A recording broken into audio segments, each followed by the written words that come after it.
اعوذ باللہ من الشیطان الرجیم بسم اللہ الرحمن الرحیم السلام علیکم ورحمۃ اللہ وبرکاتہ۔ ناظرین، آپ کو اپنے چینل میں خوش آمدید کہتے ہیں۔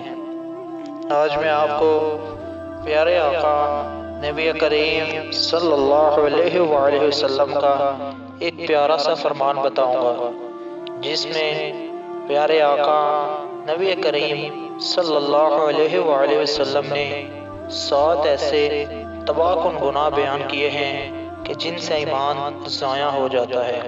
جیسے کون سے گناہ ہیں جن کو پیارے آقا نبی کریم صلی اللہ علیہ وآلہ وسلم نے تباہ کن قرار دیا ہے۔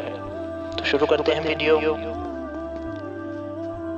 حدیث نبوی صلی اللہ علیہ وآلہ وسلم ہے کہ حضرت ابو ہریرہ رضی اللہ تعالیٰ عنہ سے روایت ہے کہ نبی کریم صلی اللہ علیہ وآلہ وسلم نے فرمایا، 7 تباہ کن گناہ سے بچو۔ لوگوں نے پوچھا، یا رسول اللہ صلی اللہ علیہ وآلہ وسلم، وہ کون سے گناہ ہیں جن سے آپ ہمیں بچنے کی تلقین فرما رہے ہیں؟ تو پیارے آقا نبی کریم صلی اللہ علیہ وآلہ وسلم نے ارشاد فرمایا، نمبر 1، اللہ کے ساتھ کسی کو شریک نہ کرنا، مطلب کہ شرک نہ کرنا۔ نمبر 2، جادو کرنا۔ نمبر 3، کسی کو ناحق مار ڈالنا۔ ناظرین، آج کل کے دور میں ان تینوں گناہ سے ہمیں بچنا چاہیے، کیونکہ آج کل کے دور میں ان گناہ کی بھرمار ہے۔ لوگ اللہ تعالیٰ کے ساتھ بھی شریک ٹھہرا رہے ہیں، اور جادو تو اتنا عام ہو چکا ہے کہ جتنی آپ کی سوچ ہے۔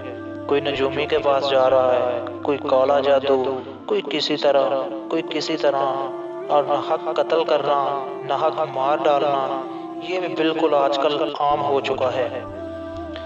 اس سے آگے پیارے آقا نبی کریم صلی اللہ علیہ وآلہ وسلم نے ارشاد فرمایا، سود کھانا۔ سود کھانے سے بھی بچو۔ ناظرین، سود کھانا بھی آج کل بڑا ہی عام ہو چکا ہے۔ بینک میں یا کسی بھی جاب میں، کہیں بھی کوئی بھی چیز پر ہر قسم پر سود چل رہا ہے۔ لوگوں کو کوئی پرواہ ہی نہیں، لوگ سرِ عام بے جھجک ہو کر یہ کام کر رہے ہیں۔ اس سے آگے یتیم کا مال ہڑپ جانا۔ پیارے آقا نبی کریم صلی اللہ علیہ وآلہ وسلم نے یتیم کا مال ہڑپ کرنے سے بھی منع فرمایا ہے۔ نمبر 6، میدان جہاد سے بھاگ جانا۔ اور نمبر 7، نیک عورتوں پر تہمت لگانا۔ حدیث شریف کا حوالہ آپ نیچے دیکھ سکتے ہیں۔ بخاری، مسلم، ابو داؤد، سنن نسائی، 4 کتابوں نے اس حدیث کو نقل کیا ہے۔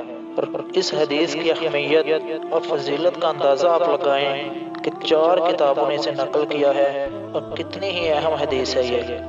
یتیم کا مال ہڑپ کرنا، میدان جہاد سے بھاگنا، تہمت لگانا۔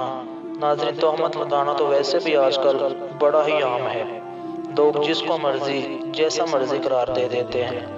تو اللہ تعالیٰ سے دعا ہے کہ اللہ تعالیٰ ہمیں ان گناہوں سے بچنے کی توفیق عطا فرمائے، اور پیارے آقا نبی کریم صلی اللہ علیہ وآلہ وسلم کا امتی ہونے کے ناطے ہمیں بھی چاہیے کہ ہم سرکار دو عالم صلی اللہ علیہ وآلہ وسلم کے اس پیارے سے فرمان پر عمل کریں، اور اگر ہمارے اندر ان 7 میں سے کوئی ایک گناہ ذرا سا بھی پایا جاتا ہے تو ہم اسے جلد از جلد خود سے دور کریں۔